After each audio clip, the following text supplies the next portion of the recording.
Ordinary Average Guy Podcast Show. Yeah. Hey, everybody, it's the Ordinary Average Guy Podcast Show coming at you, previously recorded from the Buxty Hootie Studios. And thank you for joining me once again for another edition of the OAG PS. Well, I made it back.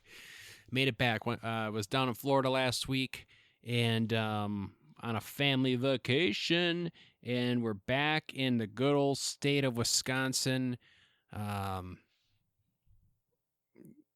where there's literally snow on the ground.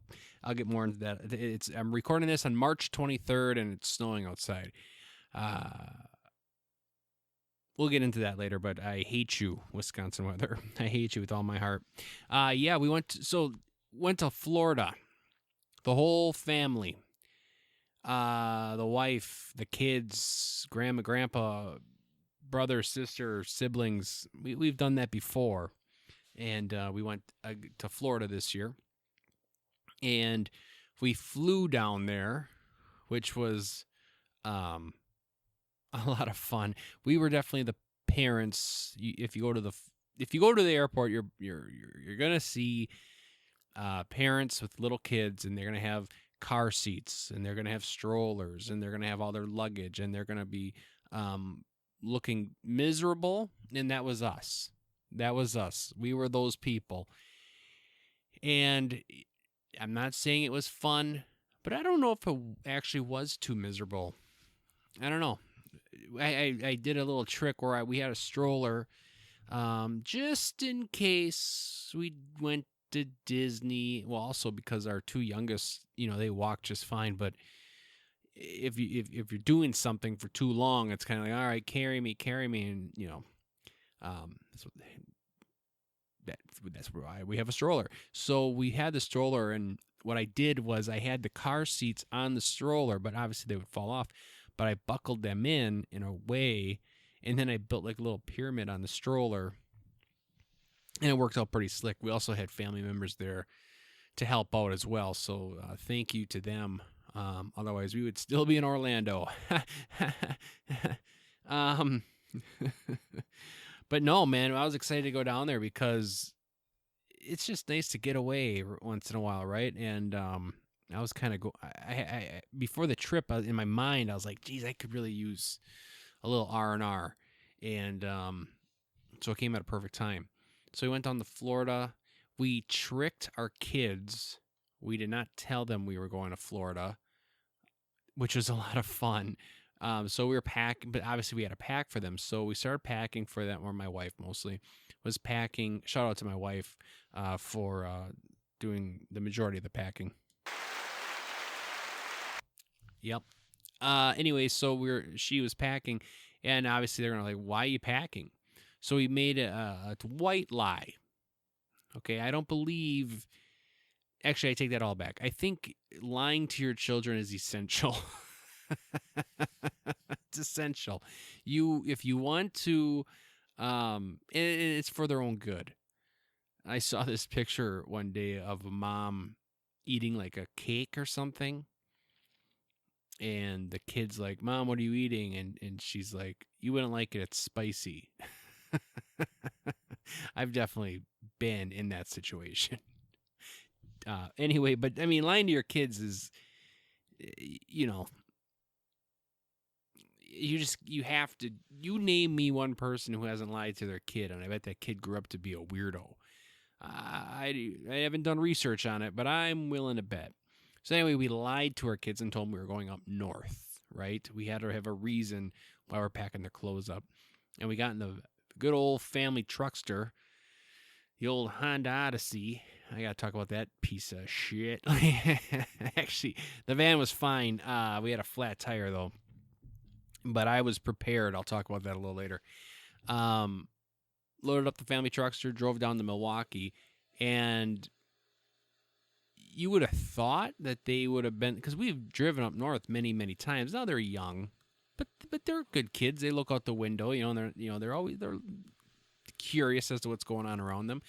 So they've been up north many times. You would think that they would have realized, hey, what, and well, and they did. My son, he was kind of like, made a comment like, this is a different way. And then we lied again. We lied again. We're taking a different way. And then, we were in a hurry, obviously, because we had a flight to catch. And so then we had to make up another lie that we were going up north to meet the heating guy, and we had to meet him at a certain time. Otherwise, he would leave, and we wouldn't be able to get any heat in the cabin. So we're ass deep in lies to our kids. But sometimes, I don't know, I said it again. I'll say it again. You need to lie to your kids. If you ever want to get anywhere in this world, you have to lie. Okay? Honest Abe, George Washington, I will never tell. That is BS. You lie to get to where you want to go. You just got to remember it. And in the words of the brilliant George Costanza, it's not a lie if you believe it. So remember that. Write that one down. So anyway, we're lying, and we're on our way to. Now we're in Milwaukee. Now, I don't know about you, but Milwaukee sure doesn't look a lot like Crivets, Wisconsin, right? So we're driving through Milwaukee, and my kid, he's so damn smart, and he kind of puts two and two together, like, this is a city, and so you kind of like, hey, are we going through Green Bay? And I was proud of him that he knew that we had to go through Green Bay to go up north, right? He's a smart kid. And he knew that, hey, we're not just driving through some small little town. This is the real deal. I said, oh, yeah, this is a different part of... Then I said, this is a different part of Green Bay that we've never been to. Lie number 4, if you're keeping track at home. So anyway, we finally get to the airport, and then we finally tell them, kids, we're not going up north. We're going to Florida. And for about 4 or 5 seconds, they were actually upset. My son, his exact words were, you lied. Jesus is going to be mad at you. So then we had to have that weird conversation about how sometimes you can lie if it's for fun reasons, which is also slippery slope. So I don't know. He's only 6, so hopefully that won't come back to bite us. But yeah, and they were all excited. They were excited to go up north. No, up north is fun, and they were excited to go up north to the cabin, to the land. And but like I said, it was a 5, 6, 7 seconds, and then they realized, oh, we're going on an airplane, and we're going to Florida. And everyone knows about Florida and how great it is. Anyway, so yeah, we met then in the airport. Met their, they saw their cousins. They got even more excited. Jumped on an aeroplane. First time they've ever been on an airplane, which I was very excited about. I was very excited to see my kids. That's the thing about traveling with your kids that I've read, and that I'm trying to, and which I'm doing really good at actually, is, yeah, they might not remember. Maybe they will. A 2-year-old, she might not remember. 4-year-old, when I was 4 years old, that's when I was on my first airplane, and I vaguely remember it, but I do remember bits and pieces. I remember flying home on an airplane that was like damn near empty. I could swear it was damn near empty. And I was just like jumping around. Nowadays, I don't think they would ever fly a plane empty. But swear to God, that's my memory. So I knew that they could remember some of this stuff, but the big thing is it's just me, right? Us, the wife and me, seeing the excitement on the kid's face. That right there is what's so fun about doing stuff like this. And yeah, it was a pain in the ass, the whole thing, hiding secret, going through the airport, getting on the airplane, checking the luggage, just stuff that we don't, not just normal bags, but it was just, yeah, it was a pain in the ass. But seeing the looks on their faces made it all worth it. So we went down to Florida, stayed at an Airbnb. No, we stayed at a hotel night 1. Yeah, this is how crazy. It was cheaper for us to go one extra day and stay in a hotel than it would have been if we would have went. If we wouldn't have gone that extra day and went straight to the Airbnb because of how much the airplane was. So we actually saved money by going longer, which was kind of cool. So, but that first night we had to stay at a hotel, which was funny because we didn't really have time to go swimming, and then one of the cousins went swimming, and then my son was kind of like, "What the hell? You thought you said you were not going swimming," and then my sister snuck her son out to go swimming, and we caught him. And my son took off all his clothes, and he went swimming in the pool in just his underwear. I was like, oh, good old boy Hicks up here in Wisconsin coming to swim in your pools in our underwear.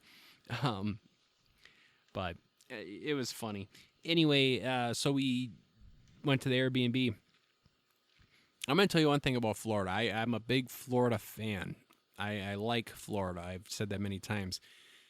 But I don't know if I've never realized this or if something's going on or if they're just insanely overpopulated. But the traffic down there is horrendous. I'm telling you right now, if you're planning a trip to Florida, you make sure that you give yourself an extra. So you know how? Put it this way. You know how like.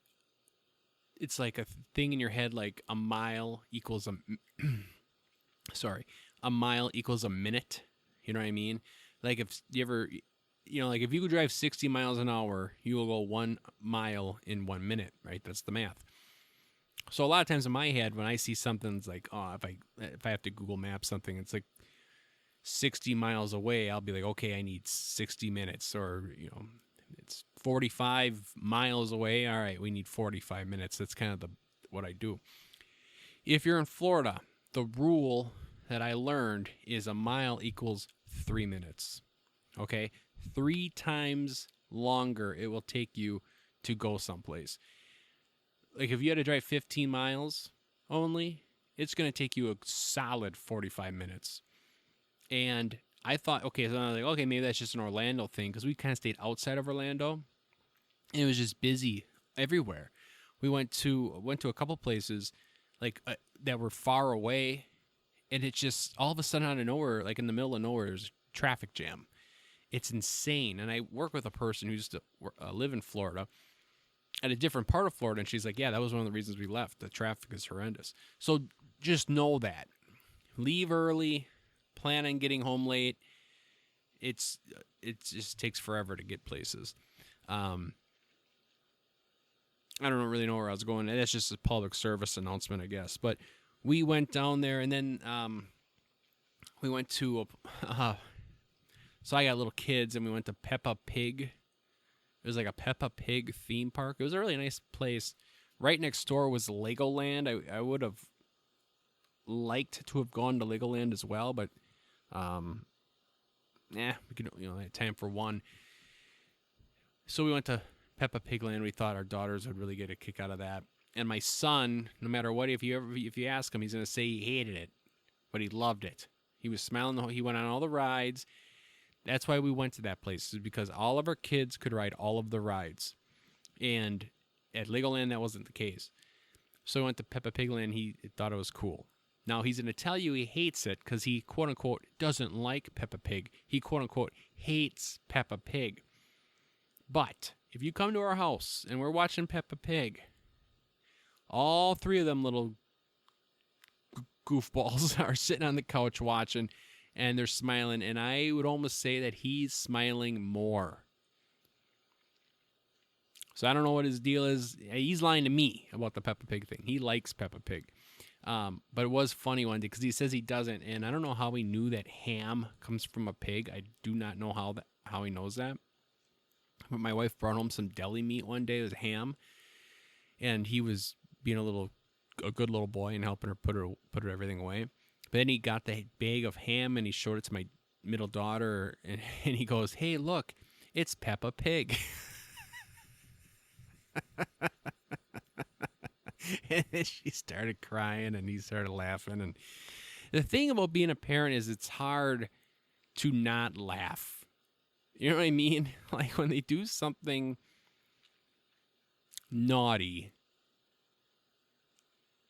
I would say 7 out of 10 times it's actually like really funny. You know what I mean? 3 out of the 10 times it's like, God damn it, get to your room. It's legit, not funny, legit naughty. Where'd you. But 7 out of 10 times, like when they do something, it's hilarious. My kids, I don't want to brag on my kids too, because I want to be humble, but they're funny little kids. They're hilarious. My 2-year-old might even be the funniest of them all. Like, I don't even know how she's like how she knows to do what she's doing. But it's hilarious. Just today, she was pretending to be angry, right? So she has this look on her face, like this angry look, but then she squints her eyes, and it was like the cherry on top. And I'm like, where did you learn to do that? And then she starts laughing, right? But it's just, and she's doing this other thing too, where she's like, we go to a restaurant or something, because we don't have chocolate milk at the house here, but if we go out, then we'll get chocolate milk for them. And my daughter goes, chocolate milk. She puts her 2 fists up, and she's just like, chocolate milk. It's just so all those kids, they're all, I don't know, man. Having kids is the best. People that don't have kids and people that are going to refuse to have kids, your choice, your option. But man, I think you're really missing out on something. And you have your own issues. Maybe you want to travel, or I don't know. But having kids is the coolest. And the stuff that comes out of their mouth, I know I'm cliche. It's been said a million times, but it is true. Like everything especially when they're your kids. Now, other people's kids, no, yeah, I don't. It's like, get away from me. You're not that funny. That wasn't funny at all. But it is, and I'm sure there's people out there that look at my kids and are like, "What did that kid just say?" But I don't know. To me, it's just funnier than else. So it's like the hardest thing when you're trying to scold them. At the same time, you're biting your cheek because you're laughing so hard. But I don't know. So anyway, he liked Peppa Pig Land, or Peppa Pig theme park, I think it's technically called. And there's also one, I did some research. There's also one in Dallas. So if you're ever in Dallas and your kids are big Peppa Pig fans, check it out. Now, if you are Peppa Pig fans, you'll know what you'll understand what I'm about to say.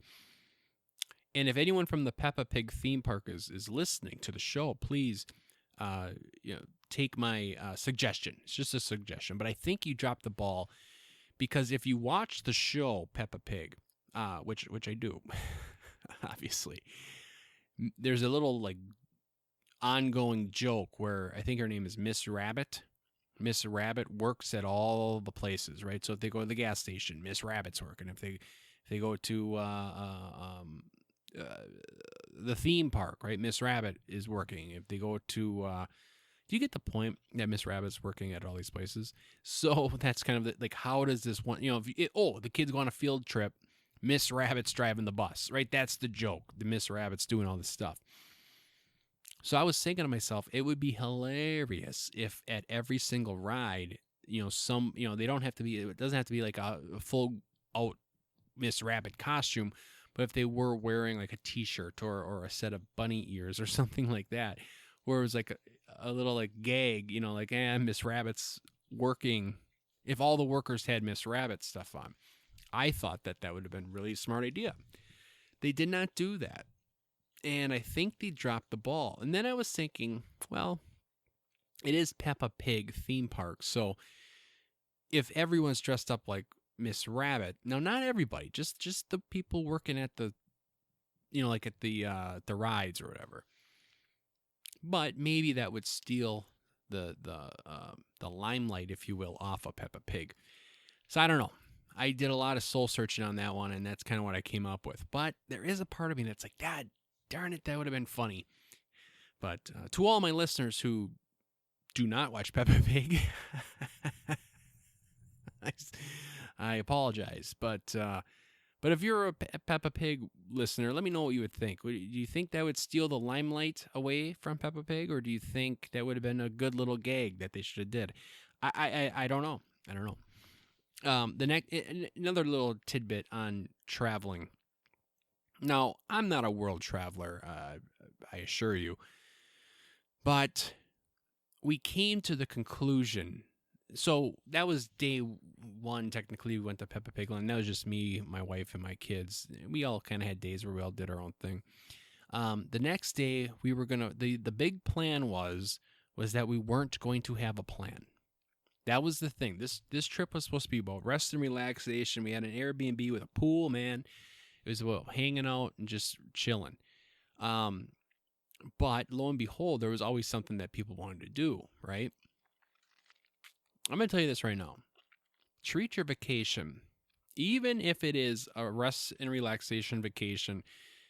Oh, man, I like that. A rest and relaxation vacation. I should trademark that. I got to trademark that. That was perfect. Do you want to go on your rest and relaxation vacation? I got to make a note to myself. Anyway, when you go on a vacation, you got to have some sort of plan. Okay? Doesn't have to be crazy. It doesn't have to be, you don't even have to follow it necessarily, but you need to have some sort of an idea of what you want to do, right? Because what happened to us was it was kind of like a joke and no one took it too seriously, and we were kind of like, we're not going to have a plan. But like I said, the time came where it's like, well, let's do something. You know what I mean? Maybe that's just the type of people we are, where you can't lay around for 5 days. You got to do something, right? And all of a sudden, that we had a rest and relaxation day where we just hung out at the pool and stuff like that. Which, I'll be honest with you, not the biggest fan of that, because it's like, dude, we're in Orlando, man. We're in Florida. We're just gonna hang out in this backyard. At the time, I was like, yeah, cool. But then you realize, like, hey, you're not there that long, and now you just kind of, I wouldn't say missed out on a day, but kind of in a way, maybe. I look back and it's like, maybe, I don't know what else I would have done. But when we wanted to do something, we didn't have an idea what to do. And that's where the plan would have came in handy. Like, we would have been like, okay, today's we're going to do this. And then if at the last minute you're like, I'm going to go do something else, that's fine. But at least you have a starting point. So my tidbit here is that even if you're going to like an all-inclusive resort where you literally it's all there, maybe do a little bit of research, maybe do something where you have like somewhat of a plan. Like, okay, if I'm going to do an excursion, I'm going to do it on this day or something like that. So when you do wake up, because it's going to happen, or do some research on the resort itself. Like, what do you do at this resort? What is there? How many pools are there? Which one has the best swim-up bar? Because you want to hit them all, kind of thing. Have some sort of plan, because when you wake up that morning, inevitably you're going to be like, oh, what am I going to do today? And you're like, gosh darn it, I don't know. I don't know what I'm going to do. And then that takes time, right? So anyway, we quickly scratched the let's not have a plan, let's have a plan, and we came up with an idea of go to the Gulf of, I don't know, is it officially Gulf of America, or is it Gulf of Mexico still? I don't know. Everything that Trump's doing, then I read an article that he can't do it, so I don't know what the story is. But on Google Maps, sure shit, it does say Gulf of America. And I've been to Florida many times, but I've never been to the Gulf side. I've only been to the east side, the Atlantic Ocean side. And there we said another lie.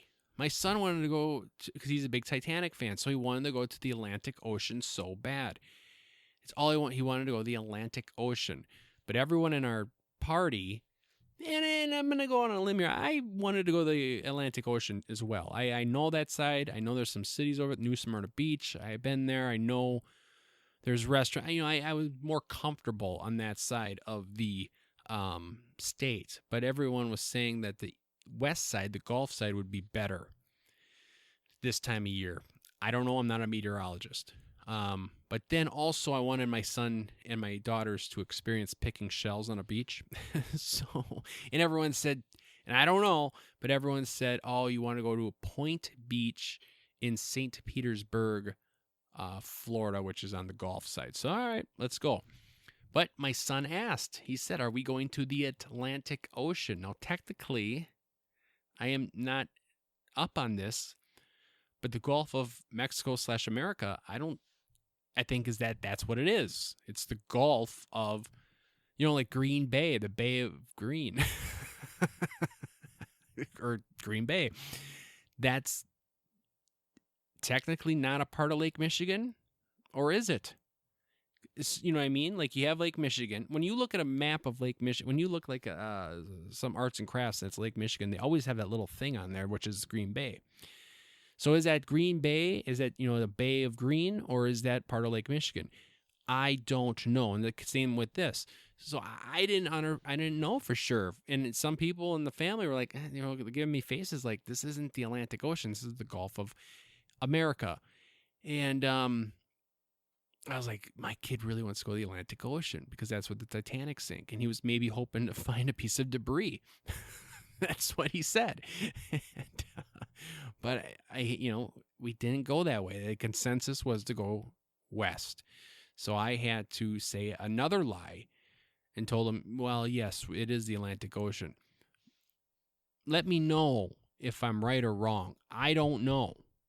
I think I'm probably wrong in that I lied for a fifth time. But either way, it's a huge body of water, and he didn't know the difference. But we went to the Gulf of America and St. Petersburg, and so we drove through Tampa. Again, traffic was horrendous. It's just crazy, man. Just crazy. But it was great. But when we got to the beach, unfortunately, it was extremely windy, and it was like getting sandblasted. So we were only there for a little while. We got into the ocean a little bit, walked in. My youngest daughter did not care for that specific adventure. Middle daughter was, iffy. And then she got into it until she got in the ocean, and a huge wave just crashed into her. To her, she's only like 3 feet, 2 feet. I don't even know, like 3 feet tall maybe, or something like that. And this wave just crashed into her. I said to her, it's like a tidal wave, and it hit me like in the belly button or whatever, but just took her down and out, and she was pissed. And she did not like the rest of that. My son, though, he was getting a kick out of it. He loved it. So we weren't even there that long, and then we had to get going back. And like I said, it was like an hour and a half drive both ways because of the traffic. We did not go to,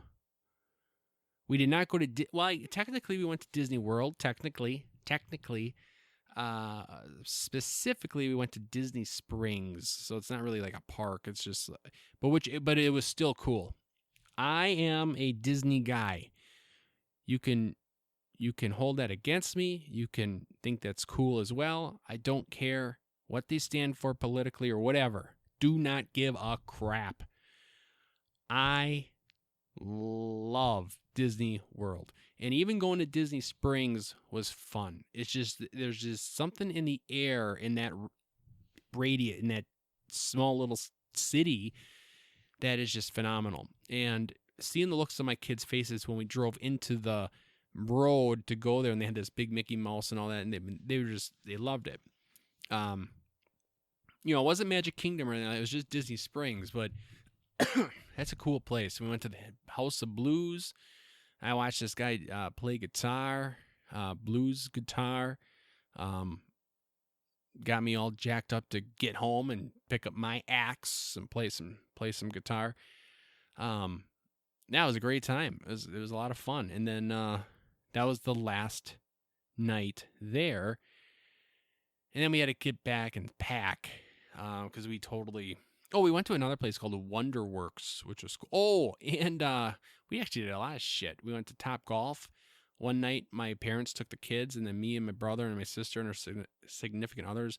St. Patty's Day, man. We went to Top Golf, and then we went to a piano bar, and I got all sorts of... I was feeling good. I'll tell you that right now. I was feeling good. And they had like this big mirror behind them, and I paid like $6 or whatever, and they put the Ordinary Average Guy podcast show on the mirror. And it was up there for a good 20 minutes. So hopefully people saw that and looked me up. Hopefully. I don't know. And then I met this guy from Florida. He said he was going to listen to the show. So if you're listening, dude from Florida, no. Dude I met in Florida, but he's from Oregon. Oregon. Not quite sure. You would think it's Oregon, but I always say Oregon. But yeah, him and his wife and their family, they homeschool their kids and they just travel the country. And, he works from home, quote unquote. So I never asked him if he has like a motor home or what they're driving, but yeah, that'd be kind of a cool life. Every day you wake up in a different city and you work your way back home and, go to the office for a couple weeks, I guess. I don't know. But yeah, he was just in Texas and then now they're in Florida. And so yeah, dude from Oregon, if you are listening, send me an email. I will say the email in a little bit. So yeah, we went out. Top Golf that's always a fun time. Piano bar is always a fun time. Then we had to come back and pack and got up, slept in, unfortunately. But we made it to the airport, even with the traffic. We made it to the airport. We got on the flight and we got back home. And we left sunny 80-degree weather. It was beautiful down there and came back to this shithole, which I love. I love it with all my heart. But my God, the weather, I would just want to murder it. I want to murder the weather. We left blue, sunny skies when we came back, and it was damn near, it was raining with a little bit of sleet almost. And and then the next day, I look out the window, I wake up, and there's freaking snow on the ground. I just wanted to I'm choosing my words very wisely, but it is very depressing. It's so depressing. I just want spring to be here. And green grass, man. I'm excited. I want to take care of my lawn. That's all I want. I just want to take care of my lawn, fire the grill up. But we got back and we had a flat tire. Now that's a whole nother story. I anticipated it. The day we left, I went to go to the gas station.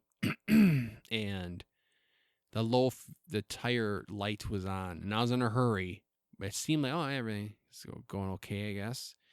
I got to the gas station, got out, pumped gas, went and looked at it, and like, holy shit, this son of a bitch is low, real low. And now I'm freaking out, right? Because we're not ahead of schedule. We're not behind schedule, but we sure as hell ain't ahead of schedule. And there ain't no plane that's going to wait for the Ken Man, right? So I fill her up with some air, get back, put some, just enough to get me home, get back. I got an air compressor at home like a man should. Like a man should have an air compressor. A good one, too. It's not some little stupid small one. It's a nice, good old air compressor on wheels and everything. And pumped up all the tires, and then I'll be honest with you, I said a little prayer, and we set out for Milwaukee, and I just knew that tire was going to go flat on us, but whatever, I took a risk. What I did, though, now this is how smart I am, not smart, but kinda, is I was prepared for it, right? So I got my impact. Shout out to Milwaukee Tools, baby. You can send me anything you want, and I'll talk good about you all night long, dude. But I got my impact, right? I got some sockets, a 3/4 inch socket and a 7/8 socket. I do not have a nice jack, so I took the jack out of the van, right? I was ready for it. But gosh darn it, we made it back. We made it down there, and nothing was wrong. But when I got out of the van, I went to check the tire, and it was still full of air, but then I clearly saw that there was a screw in the tire. It's plain as day. So when we were down there, luckily we were only a mile away from an AutoZone. So one day I went to AutoZone and picked up a tire patch kit, right? And pliers and all that, and then a screwdriver. And then when I got back to the airport in Milwaukee, unfortunately, we were parked on the highest goddamn level, and it was raining, and it was cold, and I'm hungry, and I'm tired, and kind of hungover or whatever. But I put the jack. I used the impact. That piece of shit jack. I had my vehicle up in seconds, man. Seconds.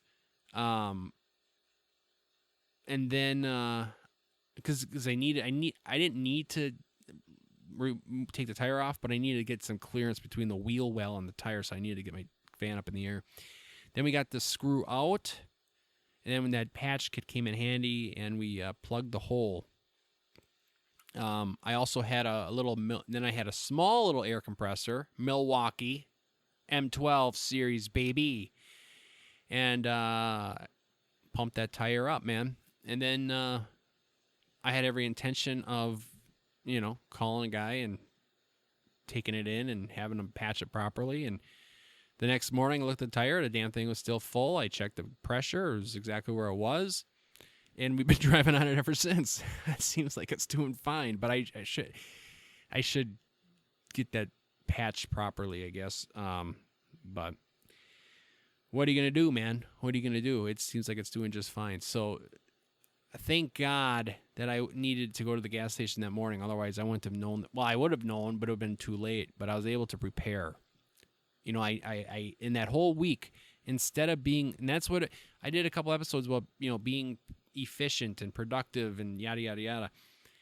That whole week, instead of being anxious about my tire, I didn't even think about it. I wasn't worried about it one bit because I knew that when I got back, I was anticipating it to be flat, but I knew I was prepared. Right? I was proactive. You know what I'm saying, people? You got to be proactive in life. And that tire wasn't even a big deal. The only thing that sucked about it was that it was raining and it was colder than shit. But got it filled up, and she's working fine, baby. So that was the trip to Florida. And then, then of course we have, now we're back to real life. My microphone's all jacked up here. I'm trying to screw with it. So hopefully the sound's not all jacked up. We had my daddy-daughter dance on Saturday, which was adorable. My middle daughter, she's such a... Again, I think my kids are the funniest kids in the world, but I truly do think that my kids are the cutest kids on the planet. I apologize if you have little kids and you're like, no, man, screw you. My kids are the cutest. I don't know. I don't know. My kids are so cute, man. They're so cute. And my middle daughter, my youngest, isn't old enough to go, right? So I took my 4-year-old, and she got dolled up. And my wife put some makeup on her and lipstick, and she was just the cutest thing in the planet.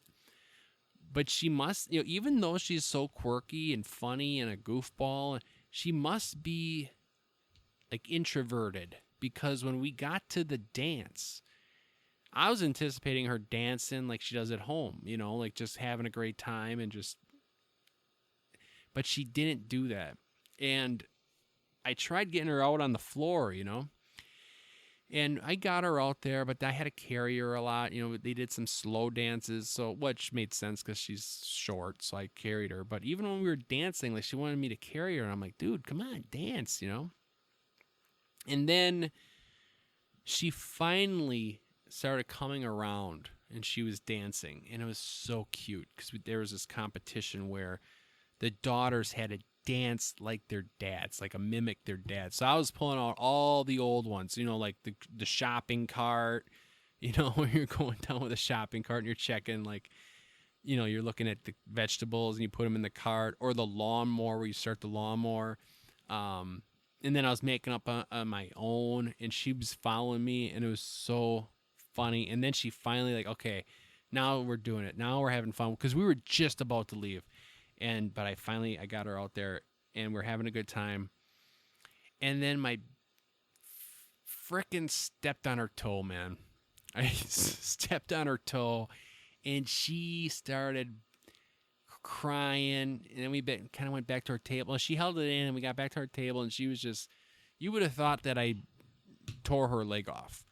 And we sat there for a little while, and I just couldn't get her back into it. So then we had to go home. But it was funny because we went to that dance last year, and for a whole year, she's just been talking about my daddy-daughter dance. I got to go to my dad, remember we went to our daddy-daughter dance? You know, that's all she talks about. And she was so psyched. Dad, tomorrow's our daddy-daughter dance. And we got the tickets in the mail, and she's like, Dad, tickets for the daddy-daughter dance. And then, you know, when the time push came to shove, she really wasn't into it. So I hope, I don't know. My wife made a comment like that she remembers me saying a similar story last year. So I hope that she's into it still next year, because next year, our youngest will be 3, and then she can go. So then I can take both girls. And I think if both girls are there, then they'll dance together. They'll be more comfortable. They'll have more fun. Plus, I think my youngest is more of a, she might be more of the outgoing extrovert. I don't really understand that whole introvert. We did in Florida, we talked about the introvert extrovert thing. Because I always thought like I'm an extrovert, and then I took the stupid test and it said I'm an introvert. And it's like, an introvert? I was a stand-up comedian, for Christ's sake, and I'm doing this podcast. You know, that's not an I thought I was an extrovert, but no. And then some people said, no, you are an introvert guy. And I think with me is, if I'm like sitting here in my basement, I don't see all of you turning off the radio. You know what I mean? Like, I don't see you guys in your car listening to this saying, this sucks. This guy isn't funny. Like, I don't see that, so it doesn't bother me. And if I'm around people that I'm comfortable with, yeah, I'm the guy, right? I'm life of the party, right? But I will say, like, if I have to go to a networking event for like work or something, that generally isn't. I don't really like. I do it because I got to do it. But like when it comes to like, just like talking to people, to be honest with you, I really don't care to do it. So maybe I am an introvert. I don't know, because I know guys that can just go into a room and talk to people they've never met in their life, and it's like, okay, maybe that's what an extrovert is.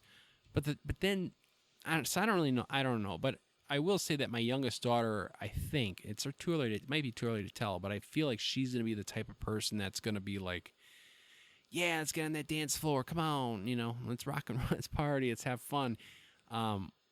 Where then my middle daughter will have fun and have a great time too, but she's going to, if she's pulled out there, then she'll do it, but she's not going to start it. If that makes, my youngest would start it, you know what I mean, where my middle daughter would join in. I think that it's early to tell, but I feel like that's what's happening. So I hope next year she wants to go, because I don't want to make her go, kind of thing. But we'll go and then bring both girls, and hopefully they can have a good time. Because that was another thing too. A lot of the girls there seemed like they had friends, like they knew. It was just me and my daughter. I didn't know any other guys there at all, and I could tell, like, oh, there's a clump of guys, there's a clump, like they all like must have, like, their wives must have got together and said, hey, Bill, Harry, and Henderson, you're all going to this dance, and okay, and so there were two, like, I didn't know anyone there, right? But last year that bugged me. I was like, God, I wish I had a buddy here, and then I changed my mind on that. Like, I was like, you know what, I'm going to this for my daughter. I'm not here to meet my own friends or anything like that. I'm here to, because I would look around and I'd see these dads not dancing. They're just standing there and talking to their buddies. And it's like, guys, come on. We're at a daddy-daughter dance. Go dance with your daughters. It's something that they're going to remember, right? So that I was just kind of like, that was in my mind. Like, I'm giving 100% of my attention to my daughter. And unfortunately, I stepped on her foot. And we had to go home.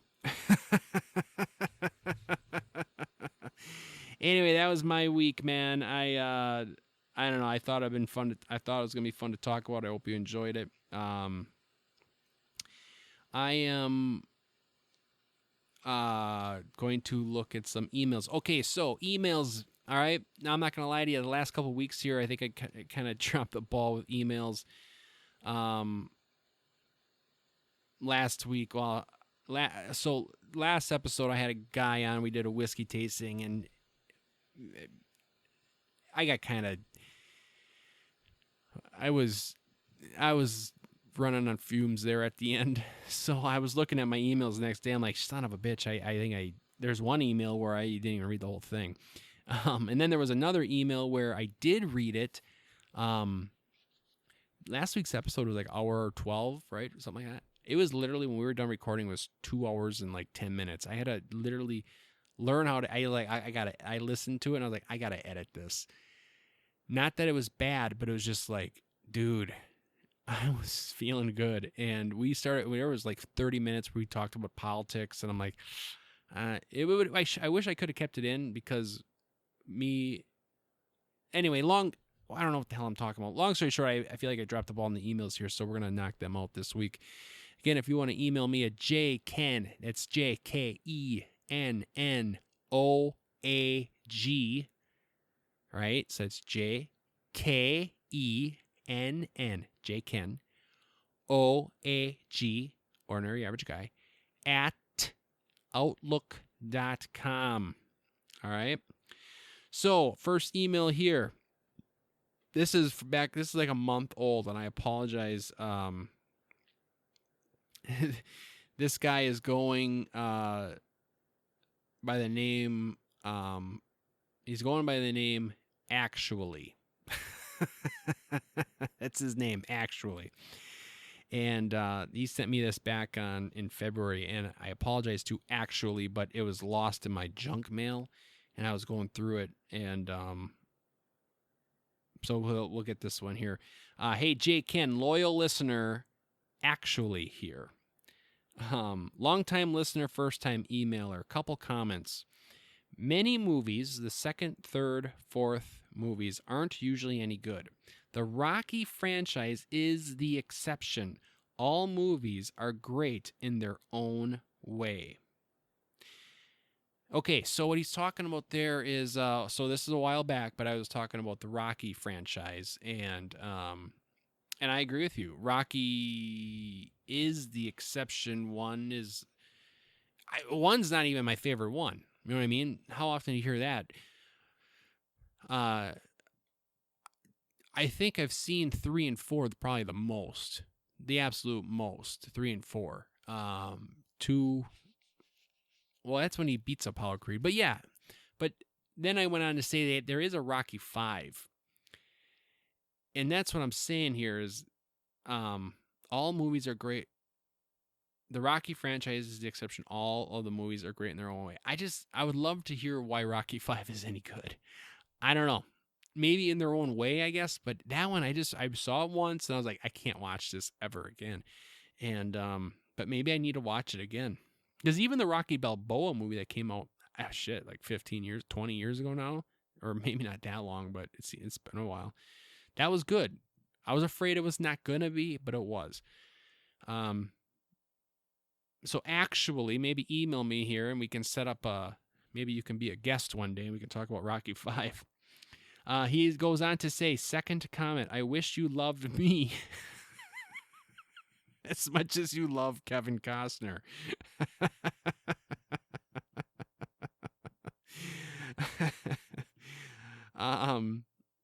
Yeah, dude, I like Costner. I don't know what to tell you. I like him a lot. He goes, my favorite Costner film is The Guardian. Curious if you have ever seen it. Yeah, definitely. Love The Guardian. Love it, love it, love it. He's in the Coast Guard. And I don't know. It's been a while since I've seen it, but he has some troubles or something. So then he goes to teach, and he meets Ashton Kutcher. That's funny. I was just talking about Ashton Kutcher a couple episodes ago about the Cheaper by the Dozen movie. Which, sidetrack, this weekend as a family we watched the movie Parent Trap with Dennis Quaid, some English chick, and that girl, Lindsay Lohan. I know I've seen that movie like when I was a kid. And my wife was like, let's watch The Parent Trap with the kids. And I'm like, all right, whatever. And we watched, and I was like, holy shit. Like, that was a fun little movie. Like, I don't know. I guess it's a cute little movie. I don't know. I don't know what to tell you. But anyway, the reason I said that is because I saw about Cheaper by the Dozen, which Ashton Kutcher was in, and Ashton Kutcher was in The Guardian. And you're right, he did a really good job. And then eventually Kevin Costner goes back to the Coast Guard, and then he ends up working with Ashton Kutcher. And I don't want to ruin the ending for you, but but it's sad. Lastly, he goes, he says, you don't have to share this.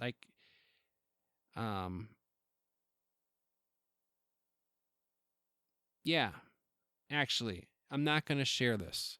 We'll talk about this at a later date. Suspense. Cheers. Actually, we'll have you on the show, man. I'll find you, and we'll get you on the show, and we can talk about that, because I like that. That'd be a fun little. We can do an unordinary opinion episode, where the whole episode is just unordinary opinions. So start thinking of some more. We have another email here from a fan. She goes, big fan of the whiskey-induced conversation and commentary last week. Yeah. Yeah, like I said, that thing, I thought about, like, I should just send this out unedited, but I just couldn't, because just for it's just, but we did have a good conversation about politics. I didn't even do an unordinary opinion last week. I totally forgot about it, but we talked a little bit about it. Me and him are on, yeah, neither of us are extreme one way or the other. We're just not. We're middle of the road guys. But, there's some things that, we don't see eye on, but they're not even a big deal, really. I don't even know, because I don't even know anything about politics. But we talked about that, about how we're not the exact same, right? And the moral of the story is that by the end of the day, we were getting along. That was the moral of the story, and it would have been nice to keep that in there, but I didn't want. There's other things that were said that I don't want to keep on the show, but because we were having fun drinking and talking stupid. So, but that was the moral of the story, and it would have been nice. Maybe I'll have him back on. We can talk about that, but yeah, thanks for liking that episode. I was excited for that episode, and then by the time it was done, I'm like, this thing went off the rails. And also, the next morning, I woke up and I'm like, maybe I won't become a whiskey guy. Now I remember why I don't drink brown liquor. I usually stay away from it, but if it would have been just one, what the hell was that first one called that I liked? It wasn't the Eagle Rare, it was the other one. I don't even remember, but yeah, if it was just one, that's one thing. So we have an email from Mel. Now, this is an email that I should have read last week, but I just totally didn't. She says, okay, so a couple of weeks ago, she's emailed me about tapping, and I didn't know what that was, and I was actually kind of wondering if WordCheck screwed it up for her. But she says here, I didn't misspell tapping. Smiley face. It uses acupressure points that you just tap with your hand and reroutes your neural pathways. Can seem kind of quote-unquote silly when you first do it, but it actually is pretty cool. Yeah, dude, I'm all for it. I did an acupuncture one time, a long time ago. And I did it one time. It was weird. I don't want to be a skeptic, but I was like, I didn't really understand what was going on here, and I didn't feel any better. But I have gone to the chiropractor like that. It's just my insurance doesn't. There is not that. It costs money, so yeah. But I do save up, and I get that massage, man. I get the massage, and that's always the best thing. But I would love to know more about maybe I'll have to Google this tapping, because I wonder if it's something. It uses acupressure points that you just tap with your hand. So it sounds like this is something I could just do from my lazy boy. So I'll have to look into that, because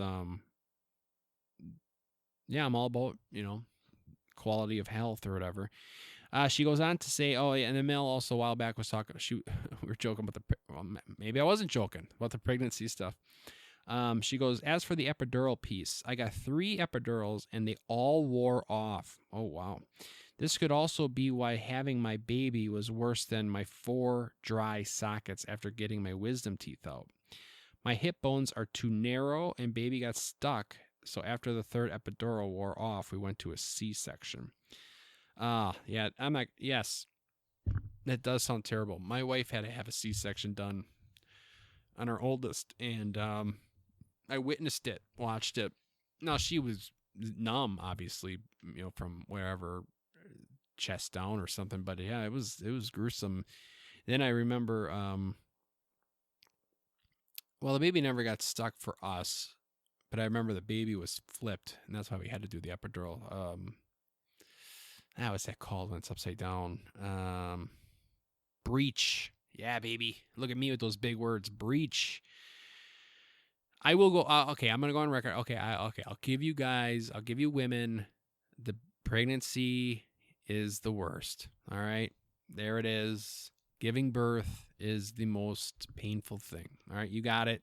I'm on board. Okay, but dry sockets was terrible. This message is from Mrs. Sassel.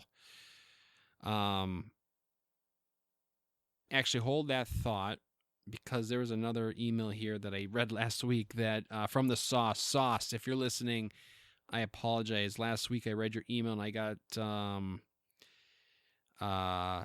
to the couples do break them down. I am curious how couples do break them down. Maybe I even get that far. So you for sure we talked about mowing the lawn is a guy's job. And then you go on to say, so when it comes to chores, I'm curious about how couples do break them down. Okay. Then he go on to say, which is funny that I got this other email here from Mrs. Sassel. Sauce goes, may I suggest having Mr. and Mrs. Sassel come on the show to discuss? Fantastic idea. I only have 2 microphones, so I haven't got any sponsors yet. Milwaukee Tool, baby. Come on, Milwaukee Tool. So I'm going to have to save up, get a 3rd microphone, but I would be all for Mr. and Mrs. Sassel both coming on the show to discuss this. He goes on to a new topic. Yeah, it's about younger siblings. So, again, this email, I should have read this last week. A couple episodes ago, we had an email about how there is proof that the youngest usually is the most athletic in the family. So, what does the Sauce have to say about younger siblings? My little brother likes to claim he is better than me at everything. We will compete against each other no matter what the challenge is. I could say that I can throw a stick further than him and know it. He will still fight to try to beat me.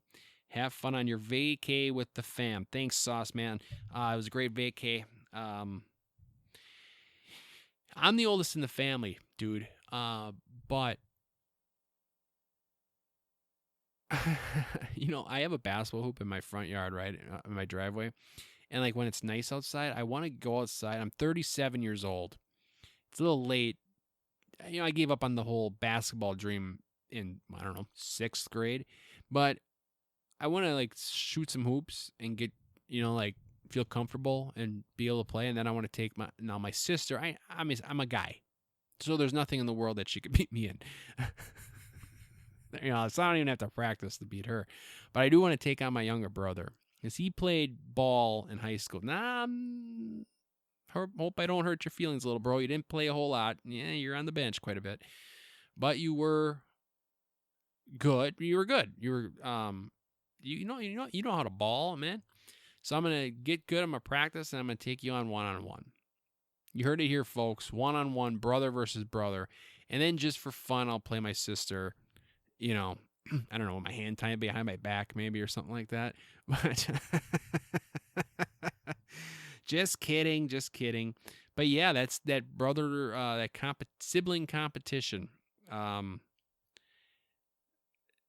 long as it's healthy, you know what I mean? You don't want to be, I don't know, or if it's not healthy, I don't know. You don't want to ruin your family because the guy beats you at chess or whatever. Chess.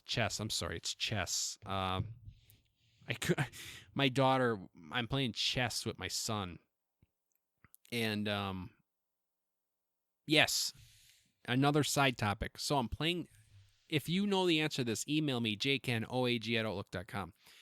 So I do not know how to play chess. My son is 6. Obviously, he doesn't know how to play chess. And we got for Christmas a chess set, but it's like for learning. So all the pieces, like the knight, the rook, the bishops, the pawns, like they all say like what they're called, and they all say like how many moves they can go and how many spaces they can take and how you move them, right? So bishops diagonal up to 7, whatever. So it's for educational. And me and my son have been playing like every day.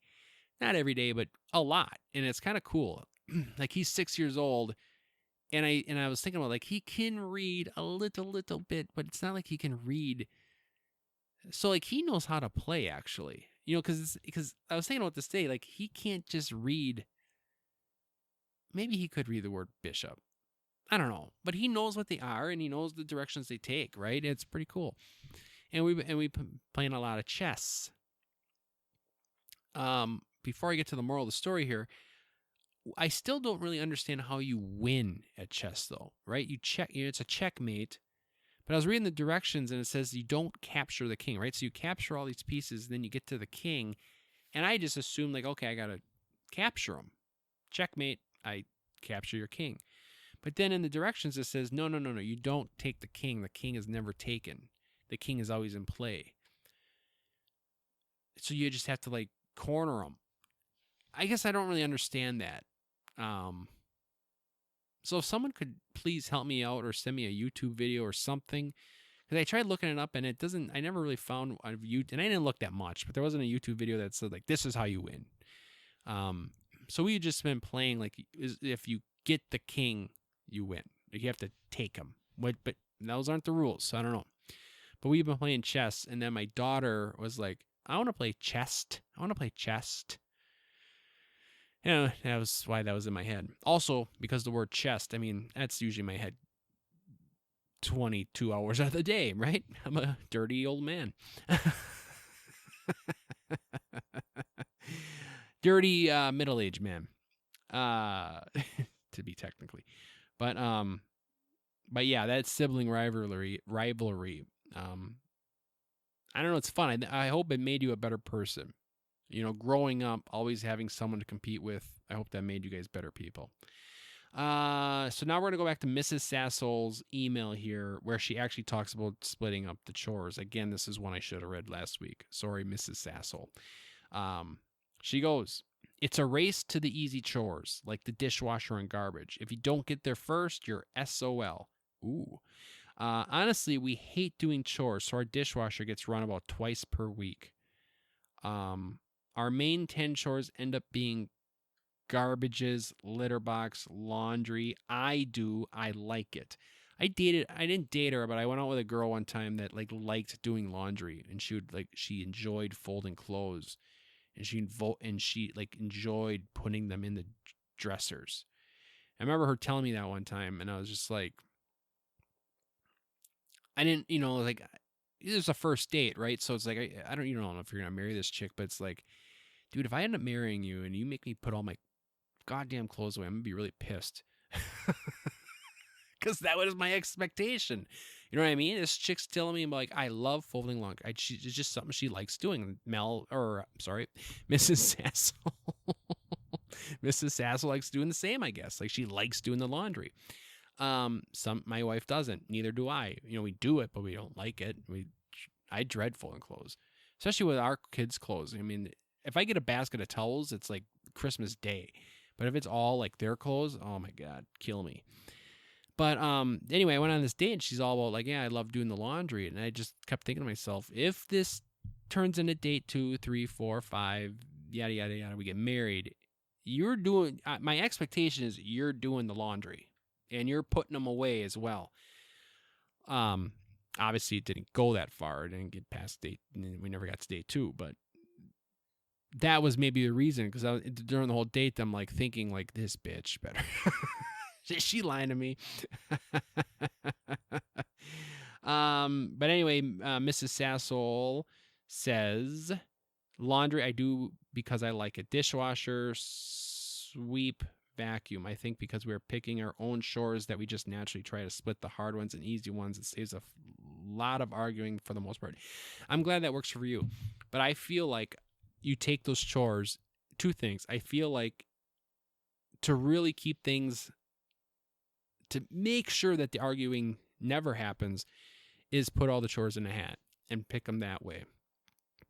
Because, yeah, I feel like it's just a constant race all the time, right? I don't know. Maybe you guys are better than me, but I always be like, I got my 5 ones done, and they're all the easy ones, and then we start arguing. But also that dishwasher thing. Now, Mr. and Mrs. Sassel, might I suggest not even using the dishwasher? I remember when me and my wife, when it was just her and me, like before kids, or even when our oldest was a baby, we never even used a dishwasher ever.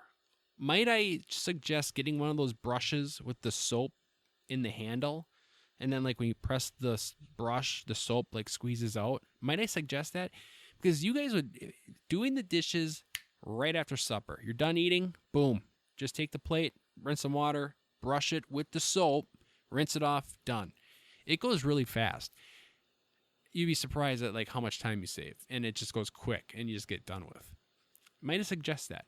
Now, when you have more kids, and it's just so much stuff, right? Then obviously now we use our dishwasher. I mean, shit, we use our dish every single day. And I know a guy, he tells me they run it twice a day. Now that I find hard to believe, but for sure once a day. But yeah, so you kind of answered the question there, Mrs. Sassel, but I'll still have you on the show to talk about it if you guys are willing. Let me know so I can save up $40 and buy a new mic.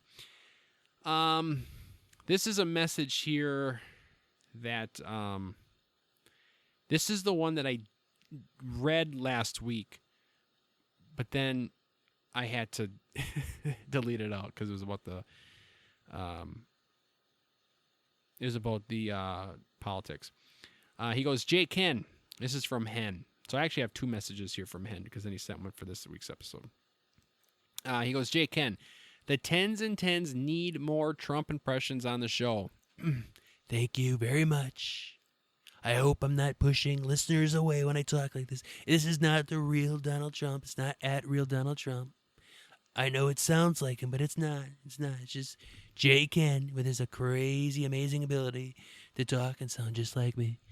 So fantastic, really, if you think about it.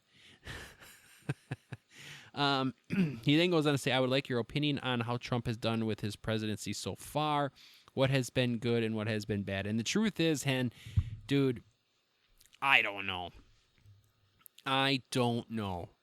As soon as that presidency was announced, I stopped listening. And I know that that's probably an unpopular opinion. Not the official unpopular opinion, but I'm sure it is. But I don't even know if I really care. I know for a fact people are going to be pissed at me for saying something like this, but I sometimes look at America's history and I think we have had good presidents, we've had bad presidents, we have they're all crooked, right? You can't be a politician and not be crooked.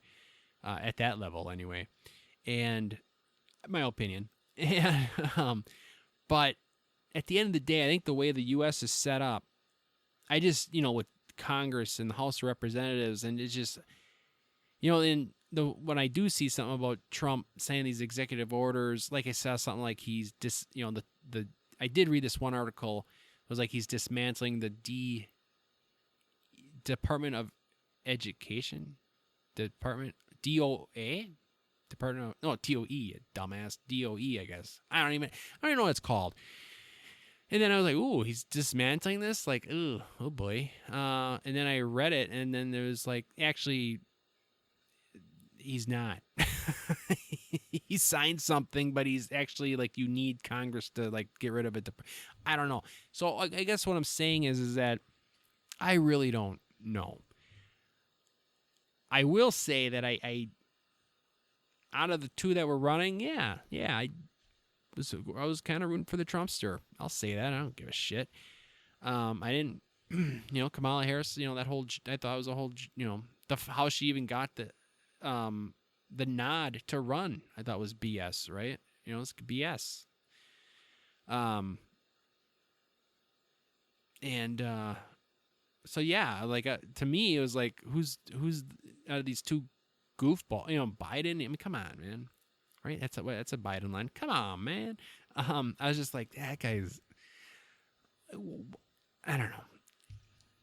It's like, why is there no one in this country? This country's got like insane amount of people, and there's nobody, not one person that's just a nice person, nice guy that just, let's do that, common. But I don't know. That's what, I don't know. I just don't get it. But long story short, here's the deal. My life has not changed one bit.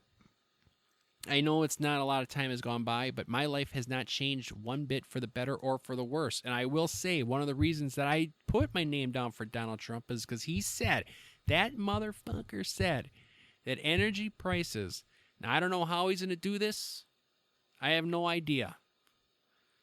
But he said that energy prices were going to be cut in half in 6 months. Then I might have heard him say a year, but either way. And I'm sick and tired of my We Energies bill being so goddamn high. So I'm like, you know what? You got the vote. And if my energy price, I'll tell you this right now, if my energy prices, I'm going on the record, my energy prices are not cut in half, I am going to be livid. And I will be done with that whole Trump stuff. Done with it. That's why you got my vote. I don't give a shit about anything else. I wanted my energy prices cut in half, so they better be cut in half. And, I don't know. Does he do anything? Is there any deportations? I don't see anything on the news about deportations. Is he even doing that?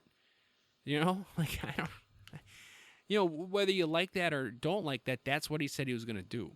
So is he doing it? I don't know. I kind of heard that that's not really taken off. I don't know. I heard that on the Breaking Points podcast. I listened to like 5 minutes of it, and that's what they said. But so I don't know, man. I don't know. I just I really don't give a shit. So anyway, then he has another message here. I am 100% behind you getting a briefcase. He goes, I am 100% behind you getting a briefcase, you 2-ring wearing fancy boy. And so that's a couple episodes ago. My unpopular opinion of the week was bringing briefcases back. And I've been looking into it. I think for $50 I could get a briefcase, but I could also get a nice third microphone. So I don't know. I got to choose wisely here. I just got back from Florida, man. I am strapped for cash.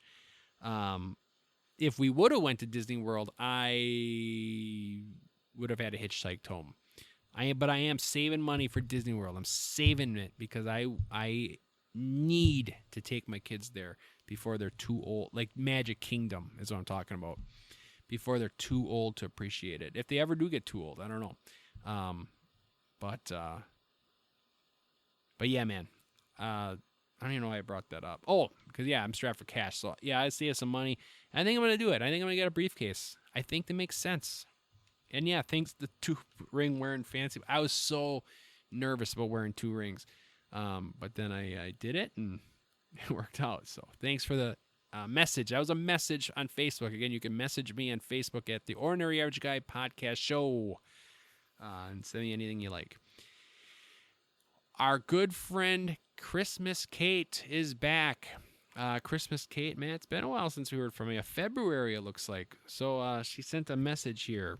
Dear Mr. J. Ken, there was always something very familiar about your podcast cover artwork or logo. It occurred to me today that it's giving Major Hansen middle of nowhere album cover vibes in terms of colors.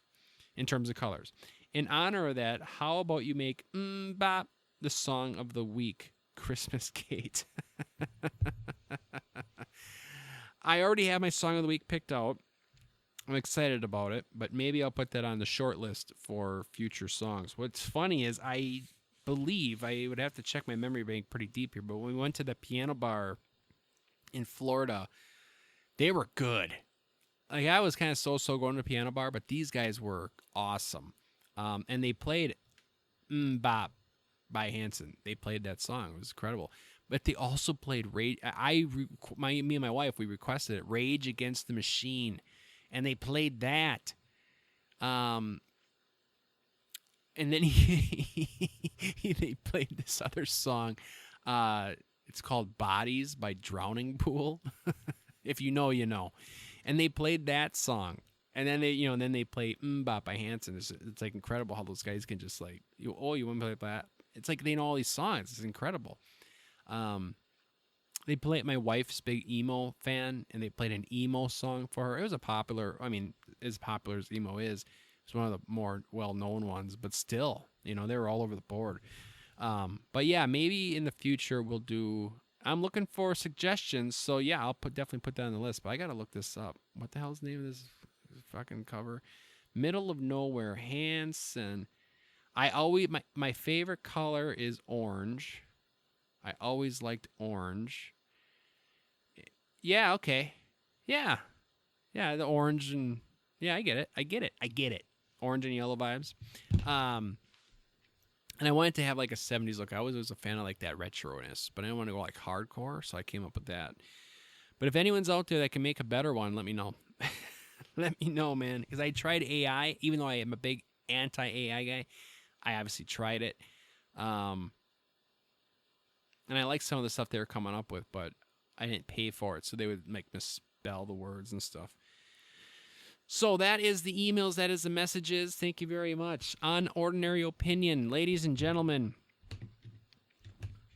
this is going to be a negative one, all right? I am sick and tired of the two-step verification process or authentication or whatever you want to call it.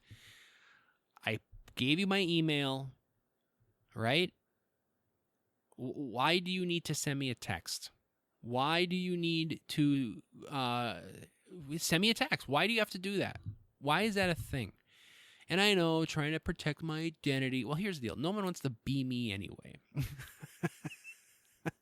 You want to run through the airport with 3 car seats and a stroller and 17 backpacks? No.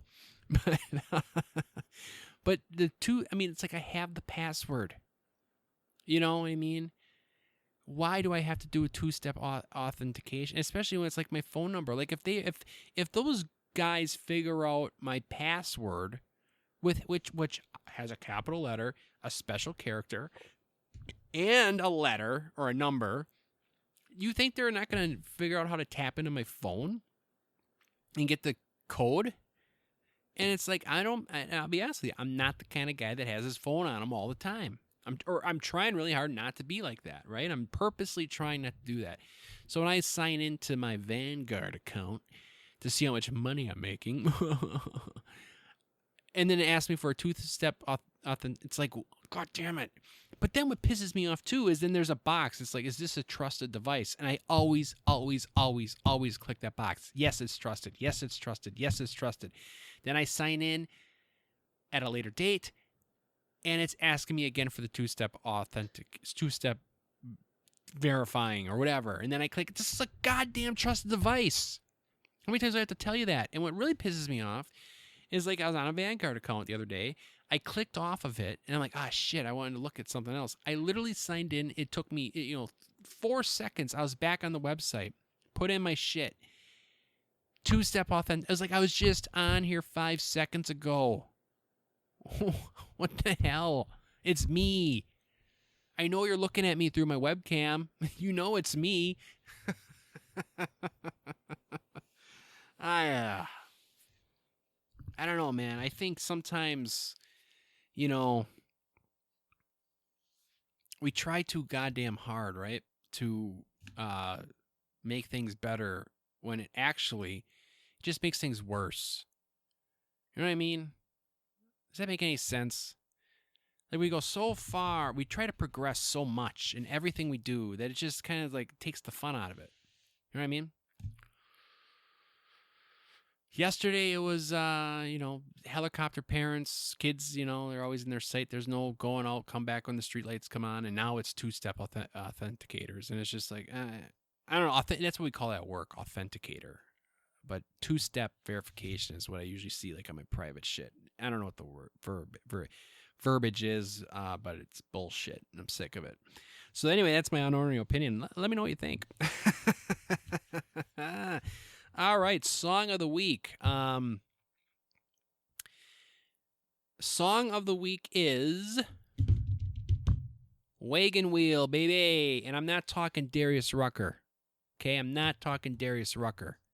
I have nothing against Darius Rucker. I'm a big Hootie and the Blowfish fan, particularly Hootie and the Blowfish. I don't know anything about Darius Rucker solo career other than he covered this song. And then it blew up, and everyone listens to it, and everyone loves it, and everyone's always singing it, and everyone's like, oh, this is a great song. It's like, dude, I knew this song before Darius Rucker was Darius Rucker. I knew this song back when Darius was Hootie. Wagon Wheel by Old Crow Medicine Show. If you are familiar with the Darius Rucker version, do me a favor and listen to the Old Crow Medicine Show.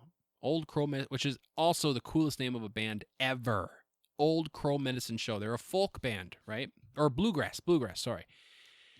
So, that might turn you off, but in my years here, and since I've been playing guitar, like I've really learned to appreciate bluegrass music. It's really incredible, actually. I can understand if you're not going to give it a chance because it's bluegrass, whatever. But if you are a musician, bluegrass is, especially if you play guitar, like that's incredible stuff that they're doing. That's not easy to play. It really isn't. But anyway, that song was written by Old Crow Medicine Show. Now, here's a little fun little tidbit. In the 70s, Bob Dylan actually wrote the chorus for that song. Bob Dylan. Rock me, baby, like a wagon. And that part. The chorus is what that's called. And he wrote that, but that's all he ever wrote. And then, like 25 years later, the guys in the Old Crow Medicine Show, I don't know if they got their hands on it or what, but then they wrote all the verses and actually recorded the song. So and Bob Dylan, I believe, has writing credit on it. But that's a cool little tidbit on there. I remember hearing it was a Bob Dylan song, but no, it is, but it's not something he ever recorded. Old Crow Medicine Show was the original. The original recording of that song. So, and it's fun. It's cool. I love it. So that is the song of the week. Good old bluegrass song, Wagon Wheel by the Old Crow Medicine Show. Ladies and gentlemen, the weather's shitty, but hopefully it warms up so we can get those windows down. And as soon as you see 50, maybe even 45, get those windows down, crank that radio up, listen to a little Wagon Wheel by the Old Crow Medicine Show. All right. Always remember, it is awesome to be ordinary and average. And another little tidbit, I was reading that email again from the Sauce, and I really liked his little saying there. Mocs over Crocs, baby. Let's start a revolution. Yeah, let's start a revolution.